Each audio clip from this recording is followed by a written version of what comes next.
Hello, this is Jamie Coomarasamy in the Ukrainecast studio. And this is Vitaly Shevchenko, also in the Ukrainecast studio. And what a delight, me too. This is Lyse Doucet, and I'm with Vitaly and Jamie in the Ukrainecast studio. Well, we're recording this Q&A on Thursday lunchtime, so it's the day before Victory Day. So let's get a sense of what the atmosphere is like on the eve of Victory Day in Moscow. Let's cross to speak to our producer in Moscow, Ben Tavener. Hi, Ben. Hi, Jamie. So tell us, what is the atmosphere like today?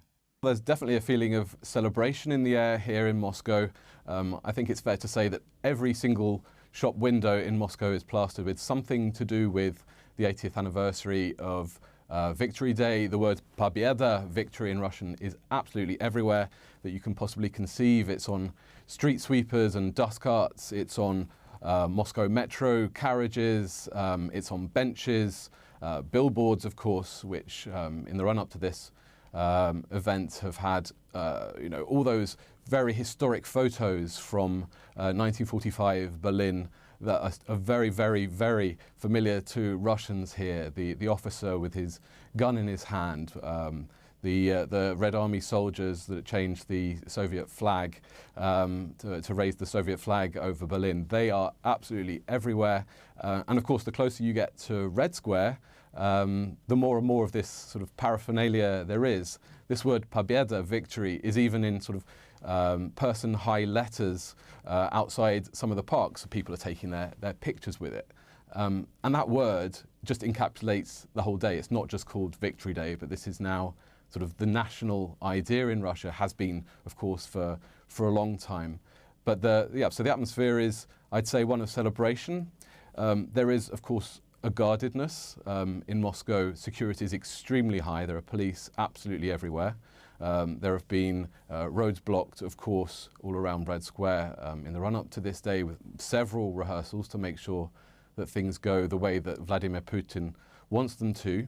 And another thing that you can sort of tell in your everyday life that Victory Day is on its way is that mobile internet stops working intermittently. So if you go into the shops, a lot of the payment systems work over mobile internet. And I went into a cafe the other day and they just sort of shrugged and wrung their hands and said, sorry, we can't help you. Victory Day rehearsals are ongoing. And sure enough, some fighter jets went over to rehearse the fly past just a few minutes later. And that's what's going to be happening all the way up to the event on Friday. We understand that not just mobile internet, but the entire mobile network is going to be taken down for 3 or 4 hours during the parade and before it. So really, they're leaving absolutely nothing to chance. Now, Lyse, you've been to Victory Day yourself, haven't you? A decade ago. I couldn't how time flies, to 2015. And one of my editors at the time said, Lyse, you will not understand Russia unless you go to Victory Day. And she was absolutely right. And here we are, 10 years on.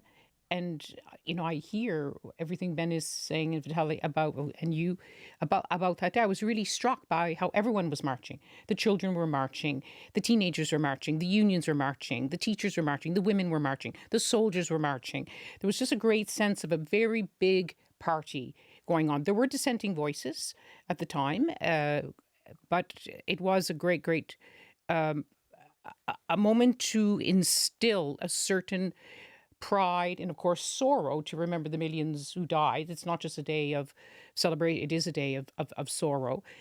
And, of course, it's become ever more relevant now how it's threaded into the full-scale invasion of Ukraine, the continuation of that war, the unfinished business of that war. We've got to finish the job. And it seems every day, ever since the full-scale invasion of Ukraine, before every Victory Day, we wonder, what is President Putin going to try to do so that he can bring it to as a victory within this war to Victory Day? And I will mention, just as an aside, do you remember there was even a moment when President Trump said he might actually attend Victory Day?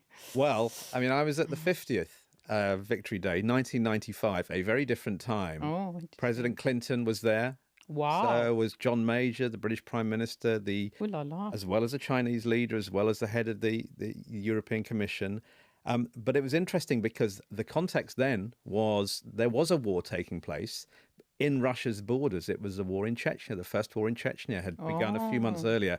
Now, the Western leaders at that point were not sure whether they were going to somehow register their discontent with this, the level of violence. So actually, there were two separate events on that day. There was a parade just of veterans on Red Square, which the Western leaders could come to and were happy to be at.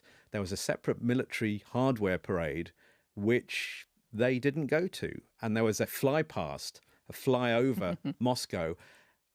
President Clinton decided to take a nap during that, so he wouldn't have to be there for it, because they were worried that some of the planes might have been used in bombing raids in Chechnya. How would that look? I mean, it was fascinating. I suppose the other point about that was there were a lot more veterans still alive. And we were in the big old Rossiya hotel overlooking Red Square that's no longer there. But everywhere you went, there were just dozens of men from around the former Soviet Union, plenty from Ukraine, clinking medals everywhere. It was a very different atmosphere. But as I say, the presence of Western leaders, and Bill Clinton gave a speech acknowledging the sacrifices of the Soviet Union during the war.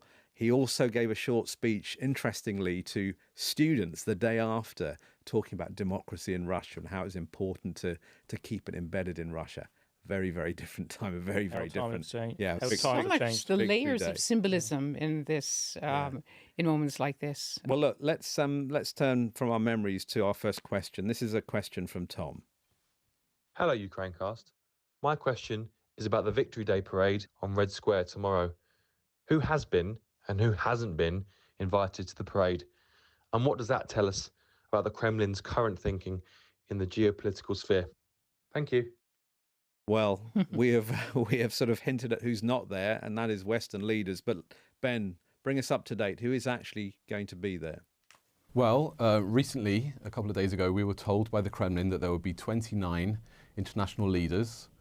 Immediately, I'll put a little asterisk by that number because it included people like the president of Abkhazia and South Ossetia, which are the international community recognizes as breakaway territories of Georgia, of course. Russia recognizes them, but there are a vanishingly small number of countries that recognize them.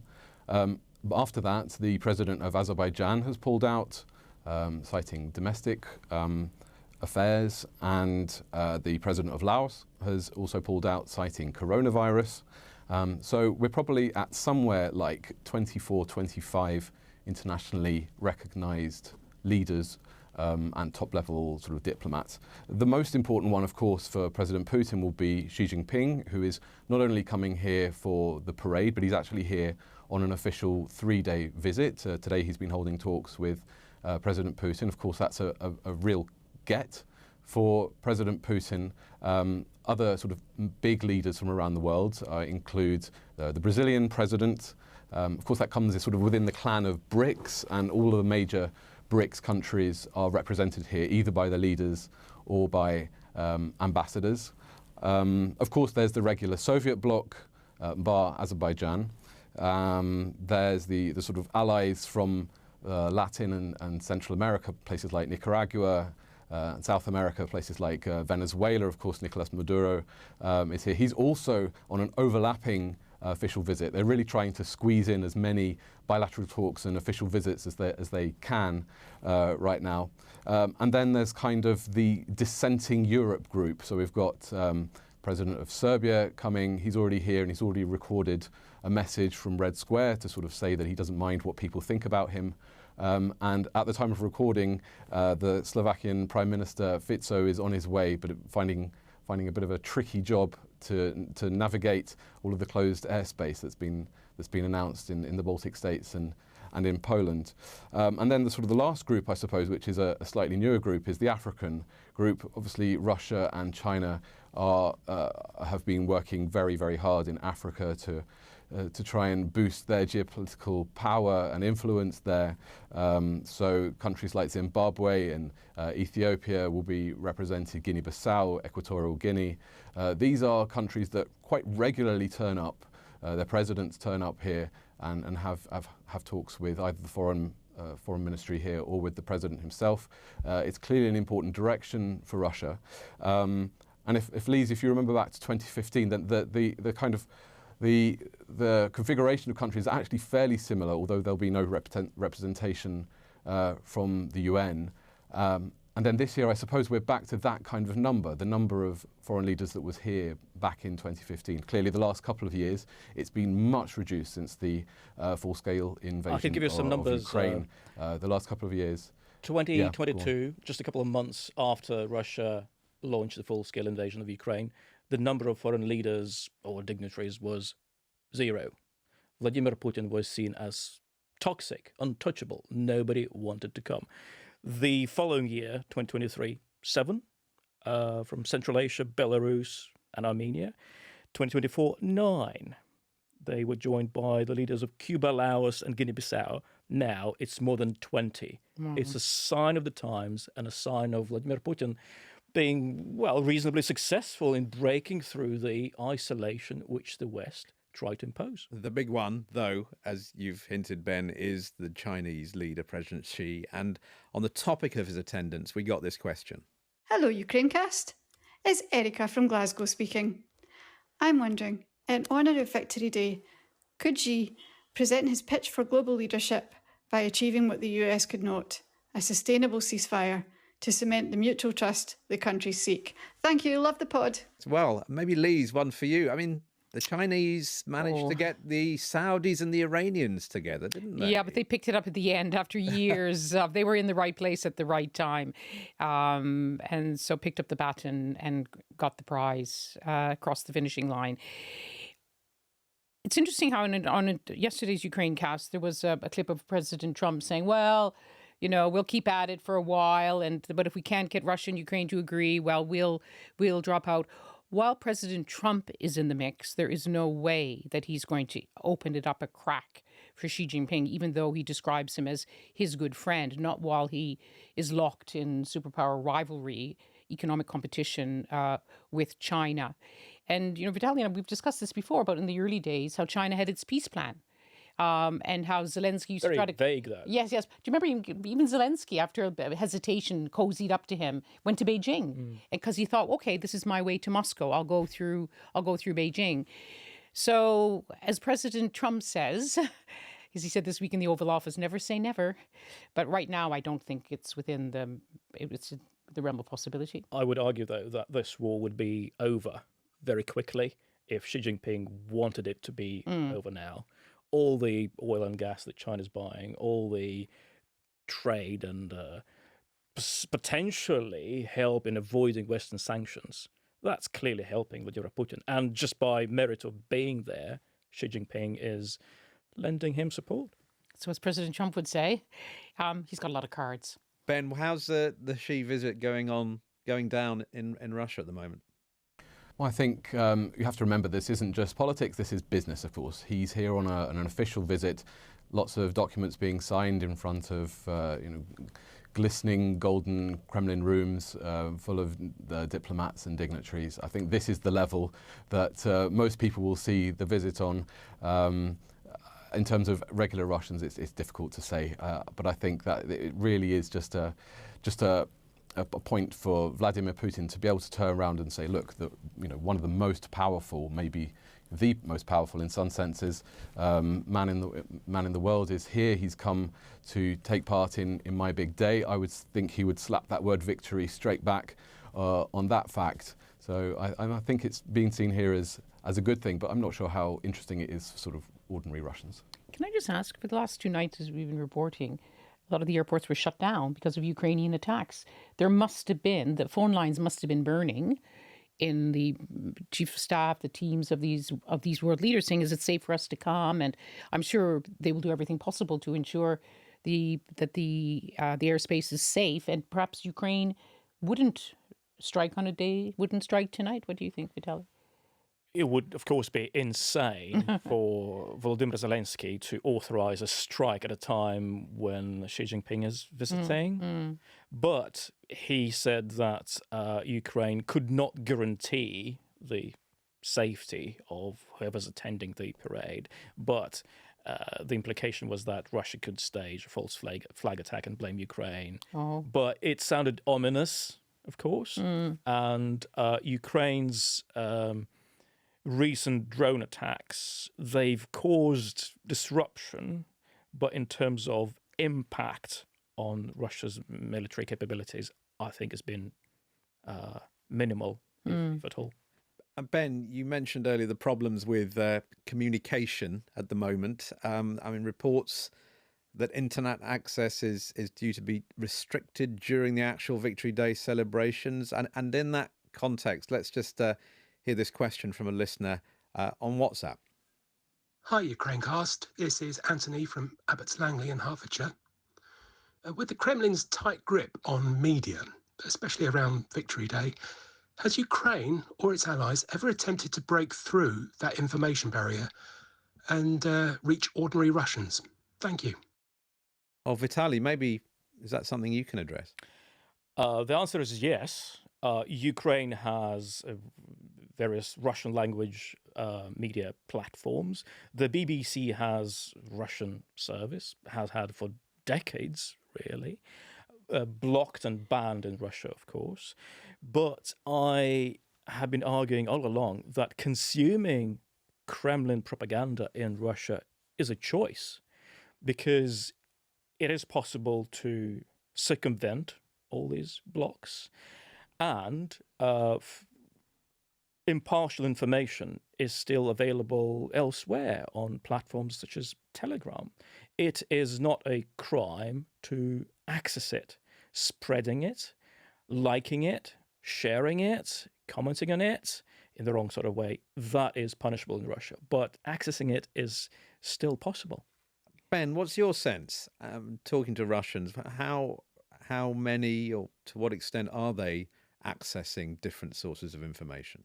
I think when we go out and speak to people, and we try to do it as much as possible, sort of the only really good reason for us to still be here is to be able to judge what people think. And of course, you get a sense from some people that they're just sort of parroting back to you the official party line that they've heard on TV. But more and more, we hear when we go out and speak to people that they don't watch the TV. And as Vitaly said, it's fairly easy to get round the blocks. You know, there are laws now saying that you can't tell people how to use a VPN. You can't spread information about which ones to use. But between individuals, if you want to access that information, you can. I think people still find it important to know what the state wants them to think and what they should say, particularly if a BBC camera is shoved in their face for a vox pop on the street. But people, they do have access to all of these information, all this information online, the resources that Vitaly just said. There are plenty of, as you said, BBC Russian, BBC Ukrainian, plenty others as well. Many of the former sort of more liberal-leaning Russian media that are in exile, a lot of them are still functioning and are still providing news coverage from the outside. So if people want to know, it's not that difficult, particularly if they have access to VPNs and things like that. But I think the thing that really punches through, and you were just talking about the airports, I think the thing that really punches through is when people's flights are disrupted, when people, particularly in the border regions, can't go somewhere, or they have to. I mean, so who are they blaming? In places like Belgorod and Kursk, they come under shelling. Well, of course, they're blaming publicly the Ukrainians. What they think, inside their own heads is another matter. But certainly publicly, they know exactly who they should at least be blaming for that. And I think that is the real punch through. I mean, Ukraine can try and, there have been some operations where they've managed to capture the airwaves in places like annexed Crimea and in Belgorod. Those things are very local though. So I think it's really relying on the fact that people have their lives disrupted. And I mean, the other day I was walking around here and the internet was down ahead of one of these rehearsals, and a man stopped me because he couldn't pay for his parking. Those are the kind of things that will upset people and might just make them look at Telegram, look at some of the online sites which they can actually access if they want to.